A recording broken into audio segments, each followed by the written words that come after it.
and welcome to all our viewers from around the world. I'm Kristen Schwartz, licensed midwife and MC here at Gold Learning.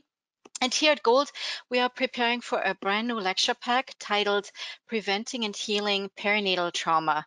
It's such an important topic. We include that in many of our conferences, but it's so complex, it's so big that it deserves its own lecture pack. And with me here today is one of our speakers for this lecture pack, Saleemah McNeil. Welcome, Saleemah.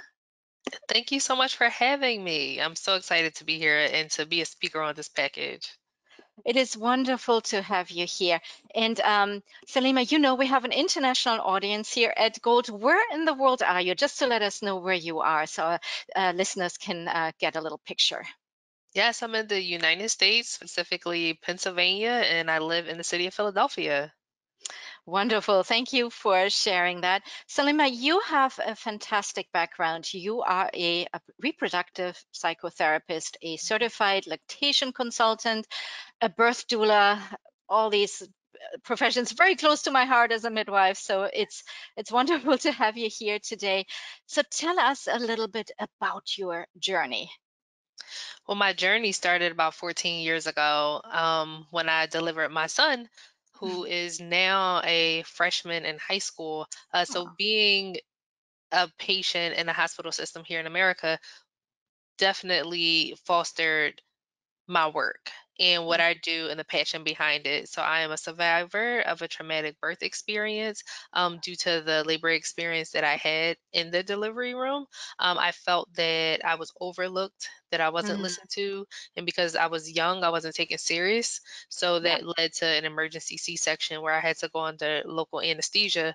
And so from that, I've definitely used that experience and that anger and the dismissal that I felt to really be rooted in the work that I do now.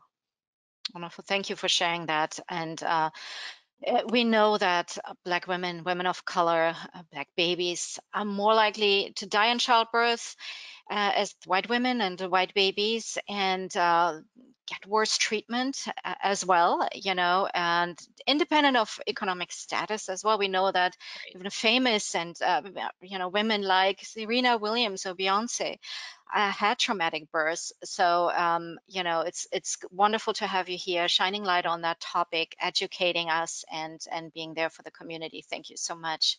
Absolutely. Saleemah, you were also a case manager in a county jail, and you worked with women there. We hear really traumatic stories about women being chained to the bed, being in Mhm. their cells alone. Tell us a little bit about what did you do there, and tell us about the work and the women there. So during my education, I knew that initially I actually wanted to be a midwife. So that's a fun Mm, fact. Um, and then during my educational journey, I was really drawn to behavioral health. So I went into the human services field and I knew that I wanted to connect the intersection of maternal health and human services. So in that, I started working with a nonprofit organization here in Philadelphia. And there was a position to be a case manager that provided doula services, parenting mm, classes, and lactation support to inmates at Riverside Correctional Facility, which is in Philadelphia. So, in my role there, I did all of those things. I managed the cases that I had. Sometimes it was the upwards of having 30 people who I seen what we call behind the walls, which is mhm, inside of the jail. And then I will also get to follow them up into a year after they were released.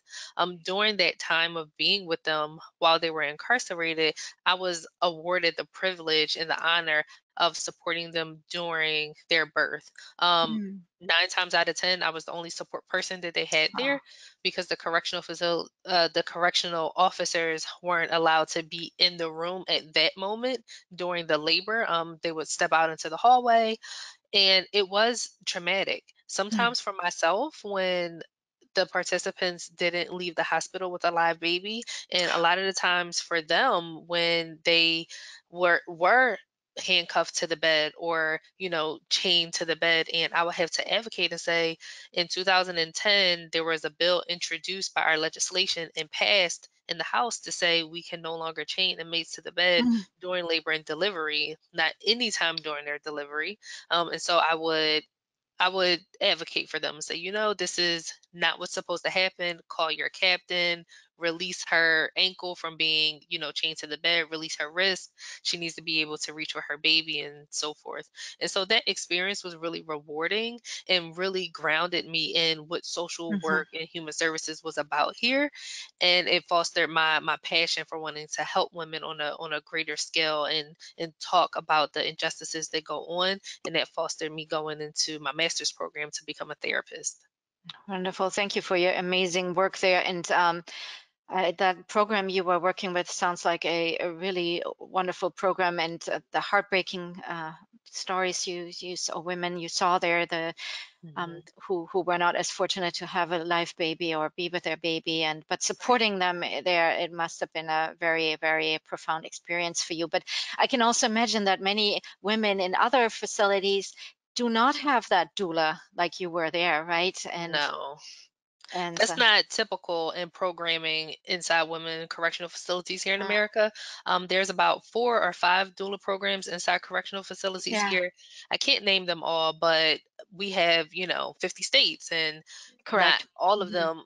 all of them hold women correctional facilities, but don't all have that same program. And so Right. women who are pregnant are incarcerated. And so Mhm. some people just don't have that support. So I was very honored to just be a part of that experience for them, because being that one-on-one support, giving the breastfeeding knowledge and helping them through 48 hours of breastfeeding, because sometimes that's all they Yeah. got, and through their labor and delivery, I knew that this was the work I was supposed to do. Oh, absolutely. Thank you for sharing that. Now, let's also talk about the Oshun Family Center. I hope I pronounced this correctly. Tell us about this. Is your work. You're out there in the community. Tell us what about the center. So everything that I've done over the last decade, I have poured into the organization Oshun Family Center. So you are super close.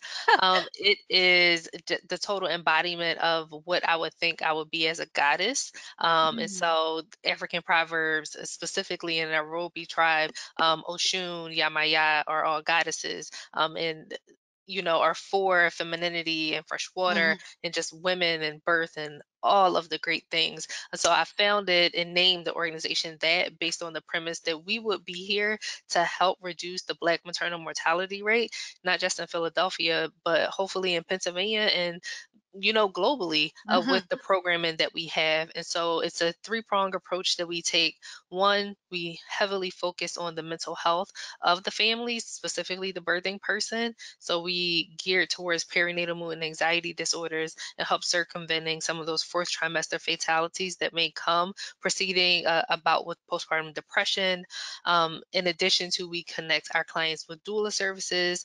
So we have a group of doulas that we work with that were trained by another organization in the city, and then we provide lactation support. And so what we found is having all of those elements to create a village around a birthing family really does create like a hands-on approach throughout that fourth trimester that will circumvent some of those fatal outcomes. Absolutely. Thank you for sharing that, Oshun.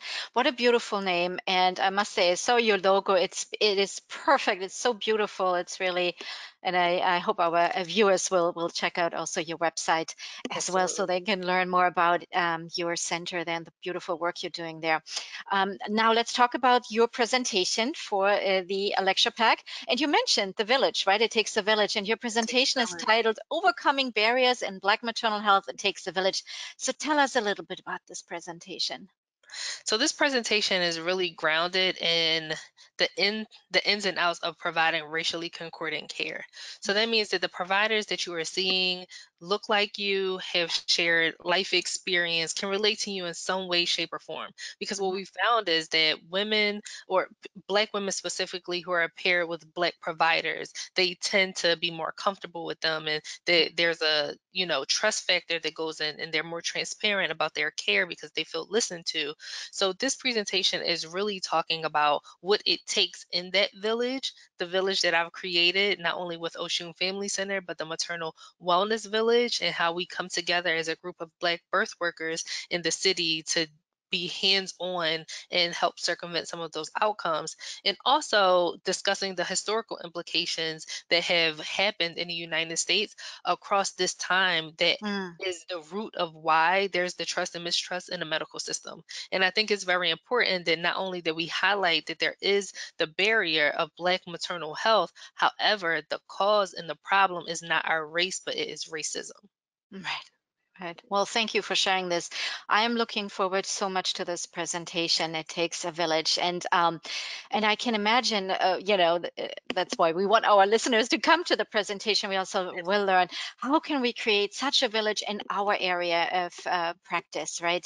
Maybe we can take that model and implement some of the things we learn for our communities where we Yes. live.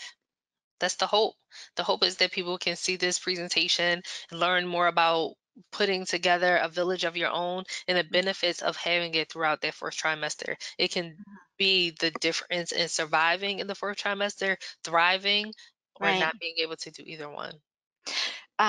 Before I let you go, Saleemah, one nugget of wisdom for our birth workers out there. If you could share one quick thing with them that is important to you and you want them to know in this moment.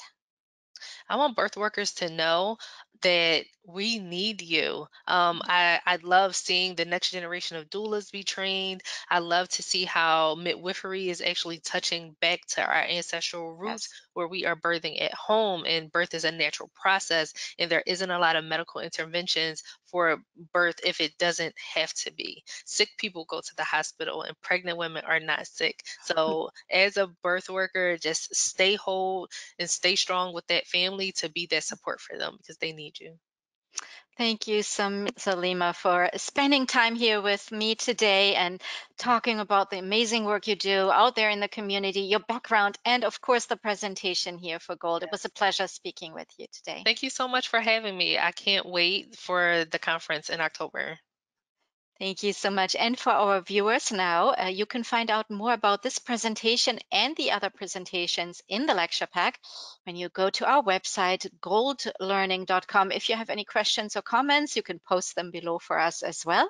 And we hope to see you there and at the lecture pack. Thank you, everyone, for participating with us today. Bye bye for now.